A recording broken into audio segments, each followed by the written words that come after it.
I remember that this exact moment, there's one person was like, yeah, you know, people charge like $5,000 for this. And I was like, $5,000? Yeah. Like, I mean, it's like people's almost monthly salary. Who is paying for these Southeast Asian weddings that you're seeing? Is it the parents? Is it the girls' parents? Is it the guys' parents? And you know, I've heard so many brides, and I don't know if you've heard this statement, they don't even remember their wedding day. They're always like, it just went like this, we don't even remember it. And it's the guests that are like telling them that this is how things went, this is what time the food came in. I really want to ask, is the wedding industry a scam? Testing, 1, 2, 3. You're tuned in to Up and Coming, the pod where we discuss everything that is up and coming with your girl, Kiran Fatima. Hey guys, so today's episode is going to be shot in Washington, D.C. because I'm home for the holidays. Instead of taking a hiatus, I wanted to record people from up and coming folks from our region. And so today I have one of my dear friends who is the founder of Lux Events, which is the premier event management company in not only the DMV, which is DC, Maryland, Virginia, for the folks that don't know the U.S. geography, but also for the East Coast, I'd say. So, Sanje Sripanjalingam, welcome to Up and Coming. Thank you. Thank you for having me. How do you feel? Oh, it's amazing. It's nice to have someone from, DC going back to Dubai and then also coming back and doing this podcast. So, of course, it's a pleasure. It's nice to see, a familiar face back in town. Sanjay, you're one of my dearest friends. So let's talk about how we both know each other. You tell me. I mean, we met in college. That's how I remember you, right? And then we were both studying electrical engineering. Oh yeah, I forgot about that. Yes, we did study electrical. And today I'm here recording a podcast host, and you are pretty much running an event management company. How did you go from electrical engineering, signal processing classes, oh my God, to what's going on? So yeah, I mean, of course, electrical engineering was a good time. But did you pursue that career? Are you still? Of course, I'm still in it. That's my, main 9 to 5. But at the same time, with COVID, things kind of changed. Of course, you had to look in more. We had to think about breaking out of the rat race, and that's pretty much every millennial's thought, breaking out of the rat race. Literally. Right. So how event design? Yeah. How was that? What was going to take you out of the rat race? So I didn't really know, to be honest. I was still on my 9 to 5. Regular things were going on. Then we had COVID. Actually, right before COVID, I had done a small party for one of my friends, and then people loved it, and I remember back in college. So we were the friends group that would take birthday parties really seriously. Mm-hmm. We would have themed cakes, just for a basic Wednesday, even if it was finals week, because your birthday would always hit in finals week. That is true. And it would always be besides the WhatsApp group, it would be a whole discussion. What's everyone wearing? Where is it going to be? Everything. Mm-hmm. So going from there to then when we became more adults, we got more, money in our accounts. Right. I saw you throwing more better events for people in their homes. Even the friend you're talking about, are you talking about the iftar? Because that's one of the events that I did. Yeah, so iftar was one of them, and then there's a couple of ones that was done before. But iftar was, I did it for, my girlfriend, and she loved it, and people who attended loved it. And people who saw it on our stories loved it. Right, exactly. So, and then I remember that this exact moment, there's one person was like, yeah, people charge $5,000 for this. And I was like, $5,000? Yeah.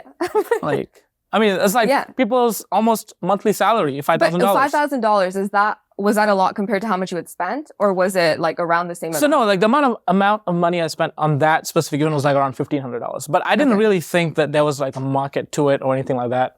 I knew that I loved, doing events. I remember specifically, hey, why don't you do this? I think you guys asked me this way before in college. And I said, you guys can't afford me. Yeah. That's exactly. You always said that. I also said you guys can't afford me. And we always wanted the friends and family discount. Exactly. But the thing is, the fact that even the cost itself is $1,500, at the time, it's unthinkable in college. Absolutely. It's $1,500 to throw in one event. And not even an event. It's more gathering. And this was more of just a passion project, because I remember you being let's just see how good it can go. Right. So then now you've thrown a couple good gatherings. Mm-hmm. You're just let me launch this company. Was this before COVID? Was this after COVID? It was definitely before COVID. It was the trigger was the fact that someone was willing to pay for the service that I was able to provide. Okay. So that kind of triggered something in me. So I was like, okay, that could be something in it. So I was like, okay, let me just create a website. So I was like, okay, because creating a website is easy, create an Instagram page. I posted that picnic, like that outdoor event. And then, it just sat on it pretty much. I got like 23 likes on it initially, right? And then that was it. And then I knew that people were looking at my page because, of course, all my friends were like posting it. But there was nothing much happening to it. I'd create a logo. Like I went as if I am a big company at that point.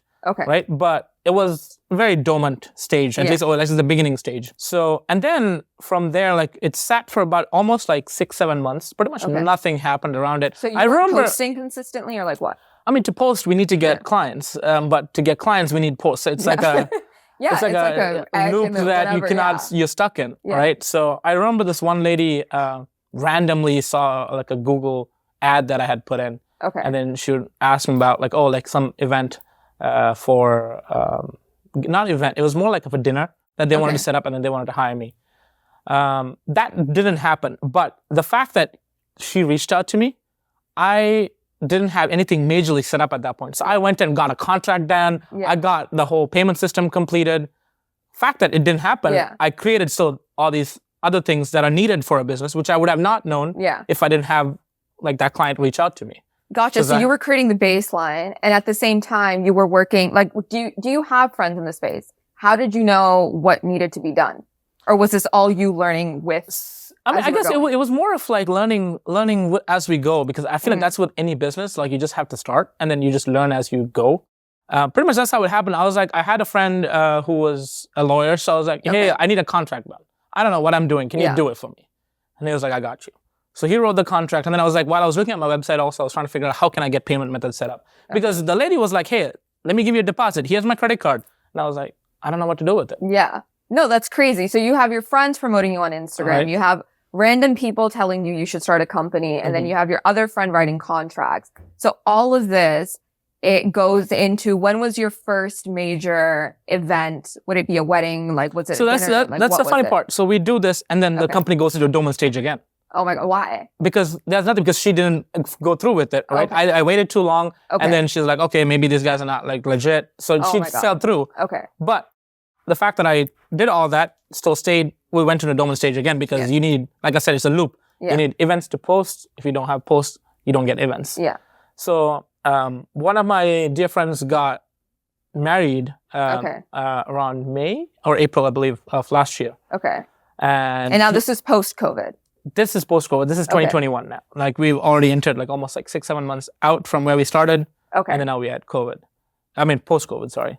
And he was like, hey, bro, like, we just have to get this nikah partition set up because it was an Islamic wedding. So we had to get that set up, right? And then I was like, bro, we got 4 days. I was like, yeah, I didn't know that we need a partition. And I was like, okay, we'll figure it out. We literally ordered everything off of Amazon. Thanks for 2-day shipping, Jeff Bezos. So we literally ordered everything off of it. It was like pretty much like everyone working on it, everyone who was coming attending the wedding. It was this very small gathering. It was like 25 to 30 people, I would say. So I literally put everyone to work and then we got it done. Like it wasn't a paid project. It was like, he paid for all the materials, but now we got a post.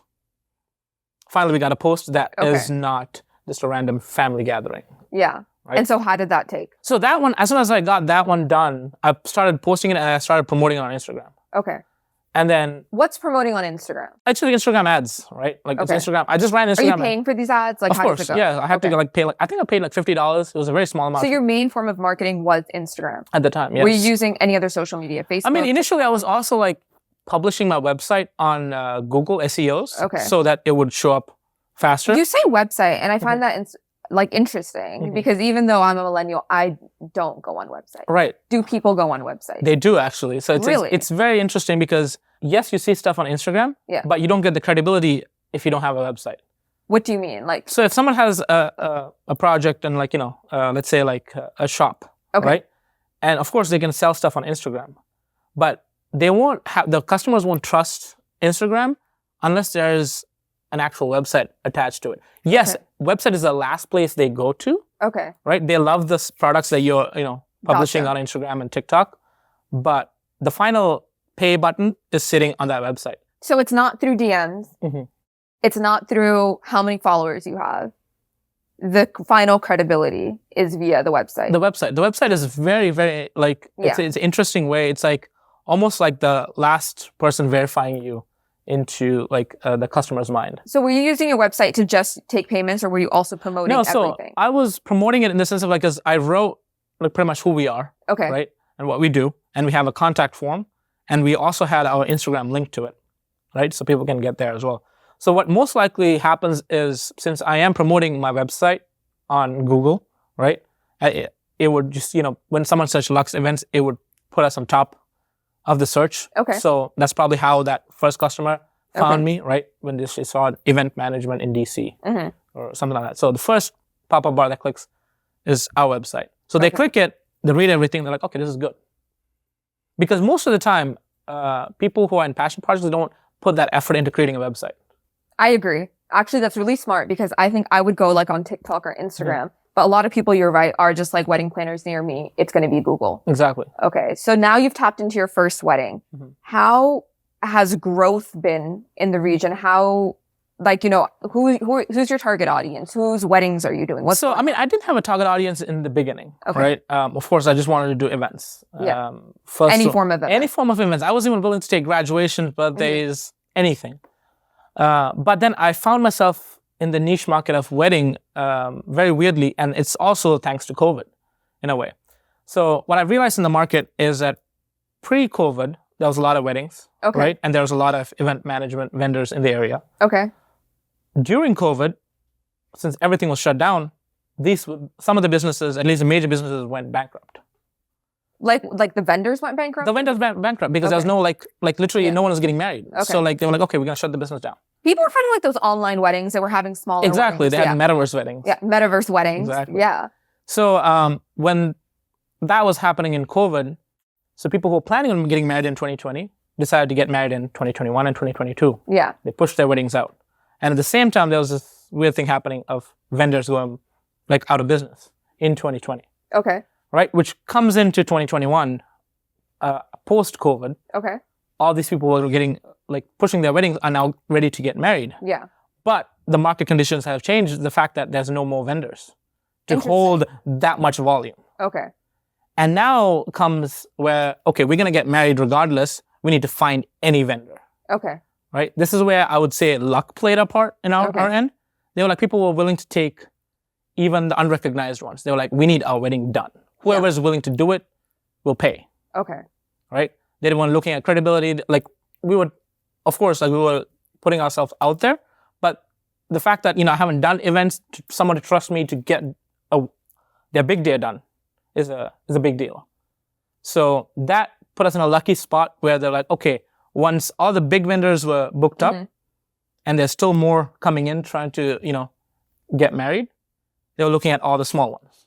Okay. And then we got the floor. we got our first of pressure on your company. It didn't really put a lot of pressure because, of course, we were still I've done one nikah partition at that point, and then one gathering. So we didn't have that kind of pressure. It's just what had happened was, like I said, when I posted their first Instagram ad, someone reached out to me saying, hey, can you do a nikah partition similar to that at the masjid? So I was like, yeah, sure, of course.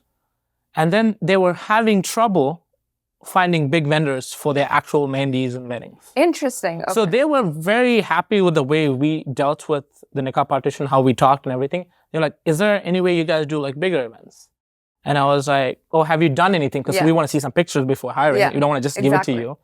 A good friend of mine was her brother was getting married, and she was like, hey, we have this low budget event, it's just a last gathering. If you can do it for us, Was it like a wedding? It was like a wedding, but it's the final events. South Asian events have a lot. That's the thing, yeah. So it was one of the very last ones where they really didn't care about the budget. And what does a Southeast Asian wedding is that the stage? Is that the tables? What do you mean when you say wedding? So South Asian weddings kind of goes from, I would say, sometimes it takes 5 days. Some people have 5 events. Yeah. So it could go from stage, centerpieces, all of it. Okay. Yeah.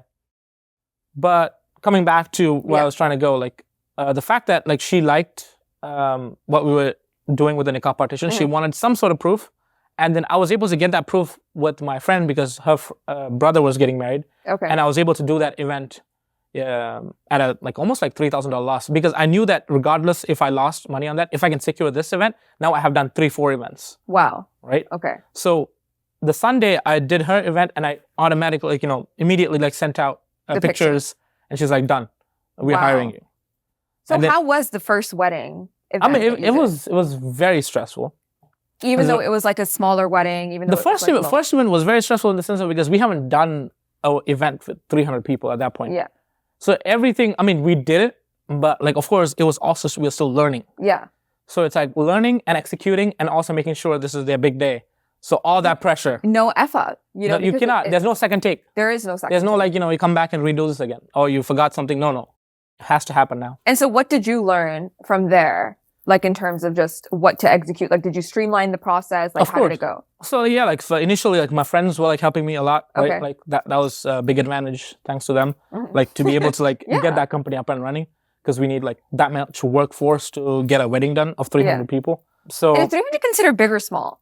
And for you and for Southeast Asian? I mean, now that for me is huge. For me, 300 is now like small. Really? Right, because people are now going at 450. There was one client who wanted almost 1,000. That's insane. 1,000. So like now it's like 300 feels like easier. It comes off easier. Initially it was like 300. Now it's like, oh, it's just 300. Interesting. So yeah, we've definitely grown. So yeah, like that first major event, like with someone paying a lot more money than how we started, right? That I wanted to make sure that no matter how much loss we take, we make sure that this is a statement event. So that's what we did. We did not care about the funding, like how much they're paying. We knew that this is now in the middle of DC, like Renaissance Arlington, right? Marriott. Yeah. So now we have to make sure that we have connections with the manager of Marriott to know that we are an established company and we are here to, we mean business. Yeah. So you said something interesting, like statement event. So I'm sure besides like, this is your creativity, this is the person's big day, is there a standard Lux style that you're always maintaining? What is it? Like, what is a Lux event? So for our business, right? Like, South Asian weddings mostly turned out to be like very old school designs, right? From what I've seen in the market. From everything we've seen. Yeah, everything is always a repetition. It's recycled. It's like, hey, I saw this, repeat, saw this, repeat, rinse, repeat. Where we wanted to stand out is that we wanted to, because we knew that the millennials were the ones who were getting married. Okay. Right? Yeah. Like, so I wanted to cater to them and not to the older folks who were paying for the events. So it's like it's usually also a clash between that. So catering to them is like, how do I fuse South Asian designs with the current modern designs? And that's what like the millennials want. Yeah. Right. But the attractive where I'm attracting my customers is mostly millennials who are paying themselves. Okay. Because when it goes down the trickle line of like, okay, like if the mother and father is paying for it, it usually comes down saying like, you guys are too expensive.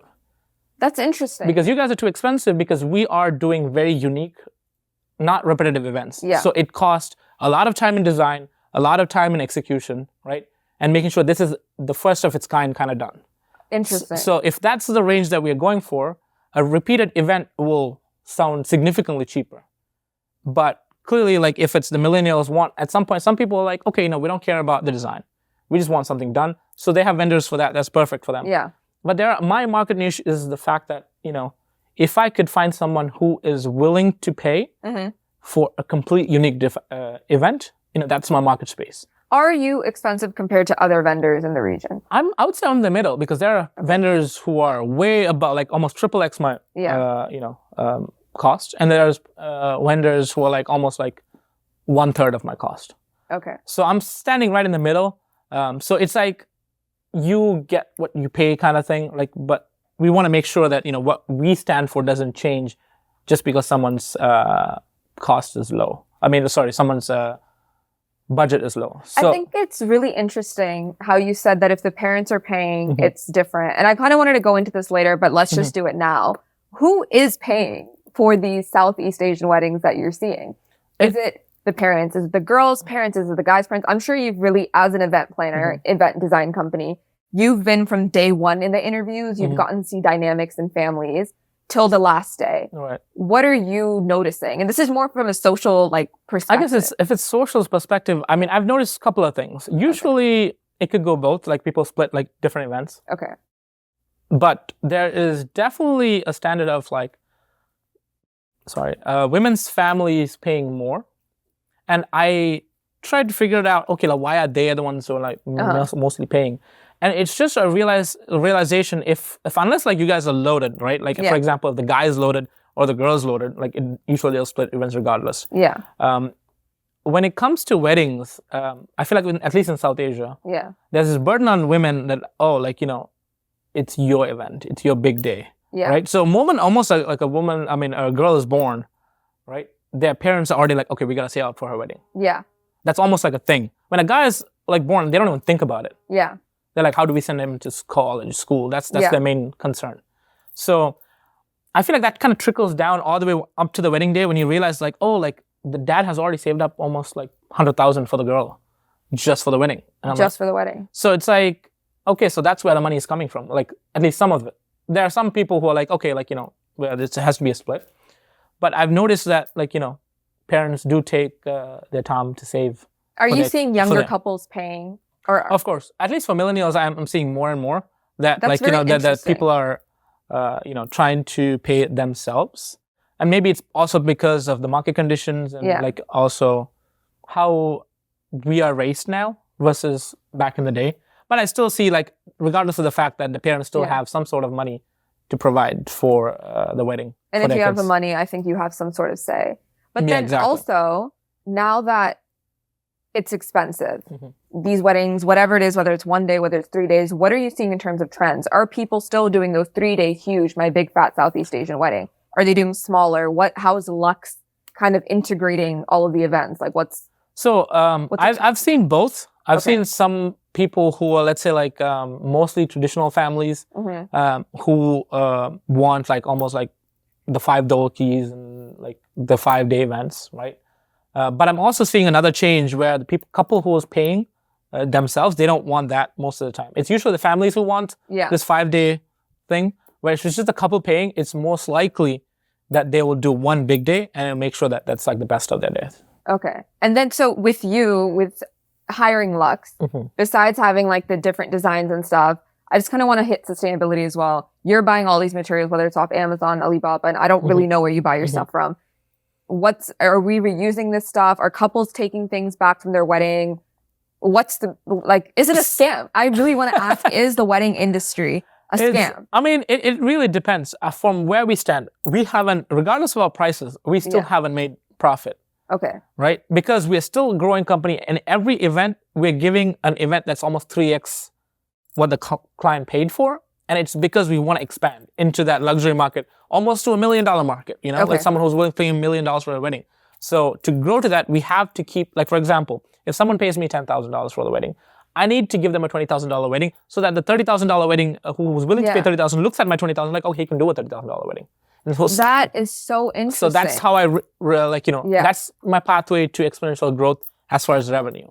Okay. And then as far as materials and stuff, for a $20,000 wedding to look like it's a $50,000 wedding, I'm assuming flowers have to be real. It has to be the best of material on the stage. The centerpieces have to be insane. Is that the case? So it really depends. So as of now, we are trying to not go into the fresh flower market. We're trying to still keep it fake, but also the silk flowers, which are more real looking, which couples kind of because we are able to give them a lot more because of new technology. The plastics are different, right? So it almost looks real, right? But at also a fraction of the cost of a fresh flower. But it also gives us the ability to reuse them back in a different event, which is where we might be able to make money in the future. Because right now we're just on a constant expansion. So we are pretty much expanding our inventory, our warehouses, our trucks and things like that.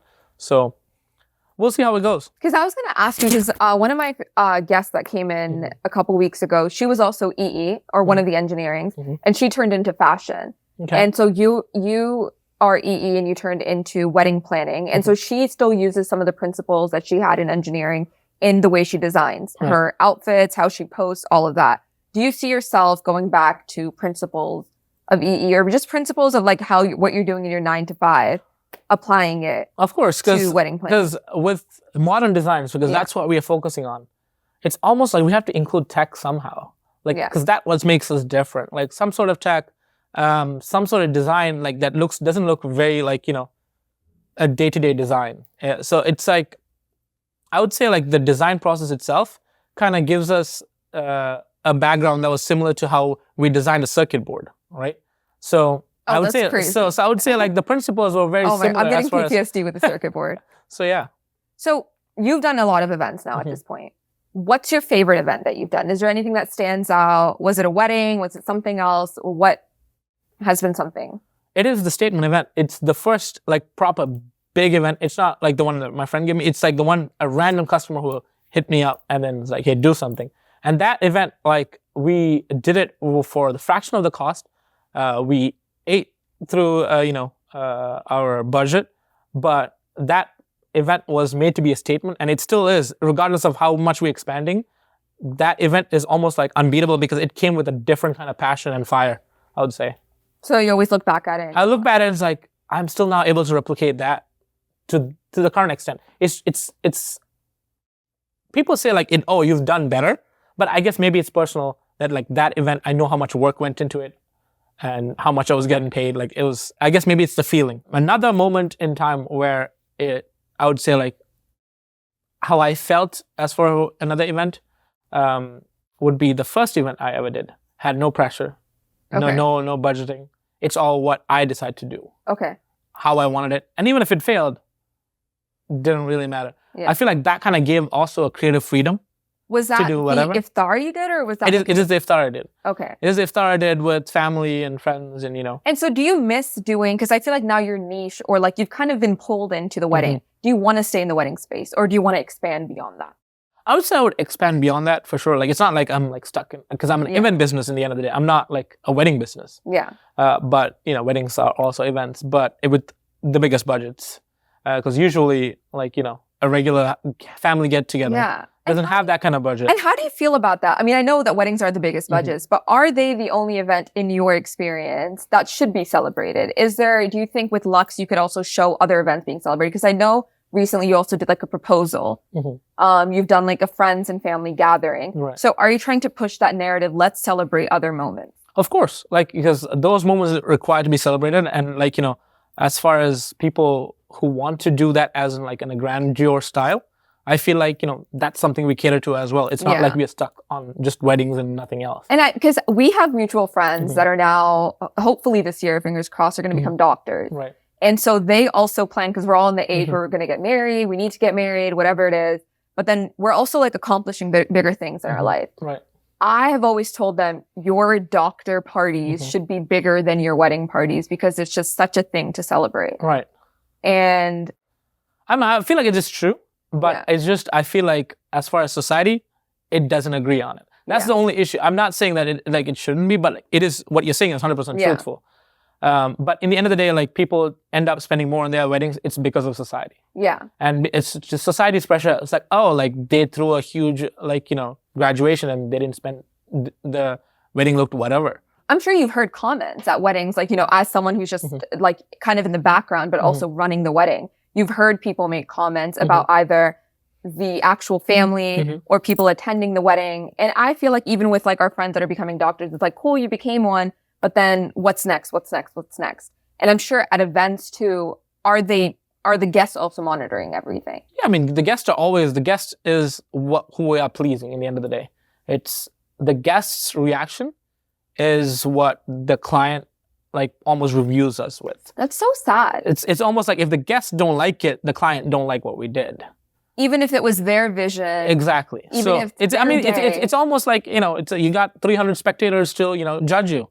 That is wild pressure, but that's also sad because if it's her day, she should be able to see, or him, whatever they want to do. And in those private conversations as a wedding event management, you've probably seen so many different personality types.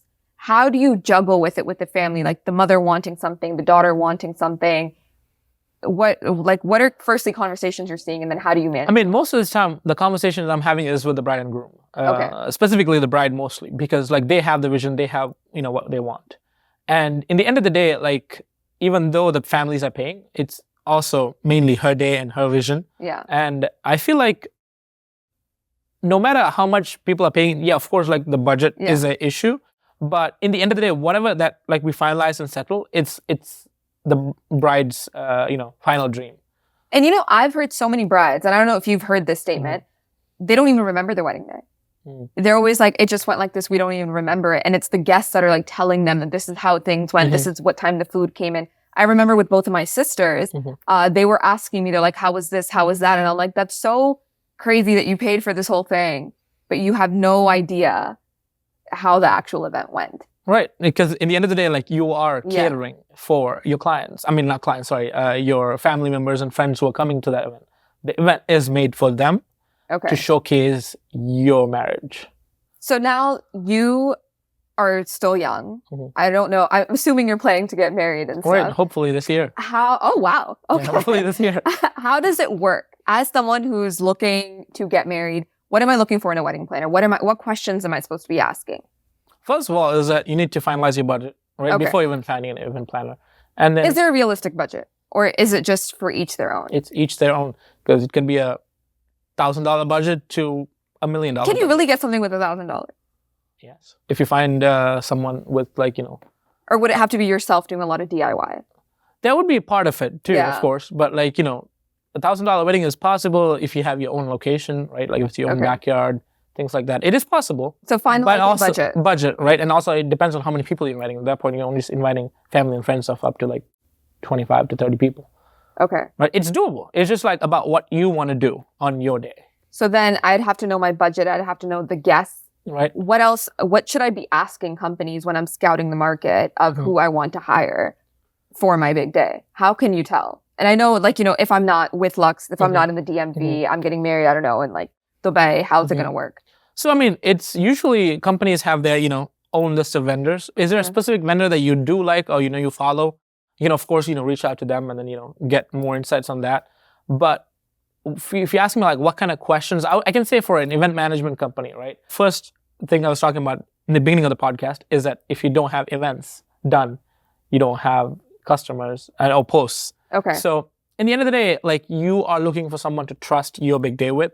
So definitely go with someone, if you have the budget, definitely go with someone, who has done stuff before. But if you don't, and if you're willing to take the risk and if you know them in a personal level, I would say that would be an option. Because I've known people, I'm acting like I've had my wedding, but I've known people who are like, we've paid so much money and they deal with us in such an abrasive manner. They're so rude whenever we text them. The day of, they don't have the right colors. Right. Now what are we supposed to do? It's the last moment. Right. Is there any way to even prevent that? I would say of course, when you first start the conversation and you want something done, ask them for possibly how the event's gonna look like. Give me a drawing. I used to do drawings. It was very bad, but I still gave them okay, this is how it's gonna look like. Are you showing them the material, the fabric, all of it? Not necessarily. I'm maybe showing pictures of how the pictures are gonna look like, but of course, we cannot give a full view of it because it's done for the first time. Yeah. If it's something that's repeat, of course, hey, this is what we've done. This is what we're gonna get. These are the exact color schemes. This is what you're gonna get. Because I remember for one of my sister's weddings, the day of the stage was off by a color. And it was just something that could have been prevented, but then maybe it couldn't have because we were only going to see the fabric on the day of. So it's nightmares like that where it's I've spent so much money. I can't believe this is how you rip me off. All right. So was it a completely different color? Yeah, it was a completely different color. It was dark purple versus lilac, which I know, I don't know. For me, it was a big one because in the pictures, because in our weddings, the stage is based off of the bride's dress, the theme that they're doing. So in moments like that, I would say for those, right, get them to give you the colors, if they have the materials on hand, ask them for pictures of, okay, this is what the material is. Are there people that are annoying? Is there too much nagging I can do to really put off the event? Or is it the more information I provide, the better it is? So I would say one thing. So once you give the colors, I mean, it depends on which vendor you go to. If you're looking for someone like Lux, I would personally like the creative freedom because you're basically not hiring just an event management company. You can hire any event management company who does repeat events, right? Show them a design. Anything, give it to them. But if you're hiring someone who was making unique designs, you are not paying for the design itself. You're paying for that person's, mind to create a design. So if you're already paying for that kind of creative freedom, give them the creative freedom with the colors, right? And let's see what they can come up with. Okay. Right? Because that pretty much, like, you are like, at that point, you're pretty much using their entire brain to, for the price that you're paying. Versus like, okay, if this is something that you want it done a certain way completely, that's yours, it's better for you to just hire contractors and do it yourself. Yeah. Because at that point, why are you hiring, like, a creative mind? I agree with you. And I want to bring in your crypto bro part, since we're going to be ending the podcast soon. Can people pay in Bitcoin? Can people pay you in different forms? How does that work? How are you bringing in crypto and stocks? I would love to. I would love to, incorporate Bitcoin, but we haven't yet. Because we are still growing. So everything that someone pays me, it goes straight to the credit card and gets paid off my bill. So not yet. Once our portfolio gets big enough and then we have just enough to just, have some on the side on the business, then probably. But I'm looking at an option where someone would pay me in Bitcoin and it gets converted immediately. If that's something that we can, add it to our website. But the crypto bro is pretty much still alive. It's still alive. We still got the NFTs. Yeah, NFTs for life. Maybe you could start selling some NFTs of your wedding, I don't know, pictures or something like that. I don't know. You never know. People sell everything. Metaverse weddings. You could tap into that market. I do. I can. 100%. But I think it's almost like dead as of now. It's weird. It's dead in the sense of like, it's like almost like not a reality, right? But so like, what's the point? People meet online. Yeah. They are getting married online. Right. Do you see people meeting at weddings? I'm just personally asking my own questions too. Like, do you see people actually like, going to weddings, scouting for whatever? Because you're just like that person seeing it all happening. Are you seeing that? People looking for like their looking partners, for their partners. Sure, I can see that. I definitely see that because you're looking the best on that day, and then you of course you're seeing other people at their best, right? So definitely there's attraction. And have you gotten marketing from doing people's weddings, like on the day of people come up to you and be like? Of course, because like that's one of the biggest ways of like marketing overall, more than Instagram and websites, is the word of mouth. The fact that we're doing 300 people, that means 300 people judged our event and said, we want them. Or someone asked them, hey, someone else is getting married. Oh, I know someone who did a nice wedding. Here's their contact. So that's word of mouth is big for, wedding planners and event design. Okay. So my last question that I want to end it with is something I'm curious about. Since it's the tea, you've done Southeast Asian weddings. Have you seen, what wild shit have you seen at these weddings? What crazy stuff? Like, have you ever done like What crazy that someone came and broke glass? Did you see that? No, I mean, we were afraid of, for one, but like it didn't happen. Of course it didn't. You were afraid that someone was going to come and wreck it? Yeah. Or was it the bride's like ex? Like, what does that mean? Was it like their ex coming in and trying to ruin the wedding? I mean, I don't want to give too much details of privacy, but like, Understood. But yeah, people are jealous. You've seen issues. Your fair share of crazy at weddings. Yeah. You've seen I can see that. The best and the worst. We were definitely concerned. We were thinking about putting on a bodyguard outside, but we didn't. But yeah. That's wild that there's so many different circumstances you personally have to prepare for when it comes to weddings. Because it could go any way or the other. That's the reason why we have liability insurance, because if not, we won't be inside Marriott.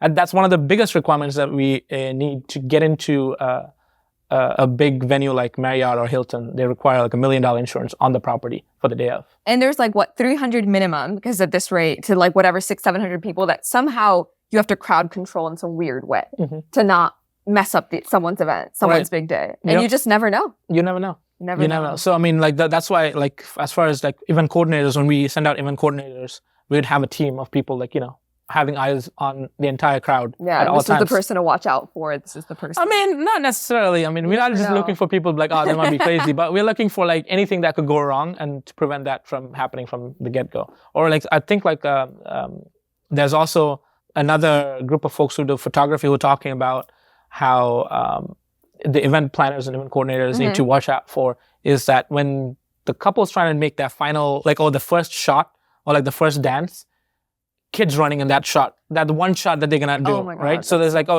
it's preferable that if there's no kids, and if you make it clear that, don't bring kids, but if there is, then it comes down to us to make sure that that square space of that stage doesn't get interrupted by anyone on that first dance. That's a lot of pressure for one. That's a lot of pressure because once that shot goes, it's done. Like you have a kid out there dancing on the side. But do people redo shots? That's the thing. It's like, it's going to look awkward with 300, like, are we going to redo this again? Yeah. So it's on us to make sure that, it becomes the perfect shot. That whole process is streamlined. All right. Thank you so much for coming on to the pod, Sanjay. I hope you had a great time. Thank you. And I hope you, have the best with Up and Coming. And, I'm excited for more podcasts. Follow Lux Events on Instagram? Lux Event Design Company. So that's on Instagram. All right. We're going to follow it, guys. Awesome. All right. Thank you.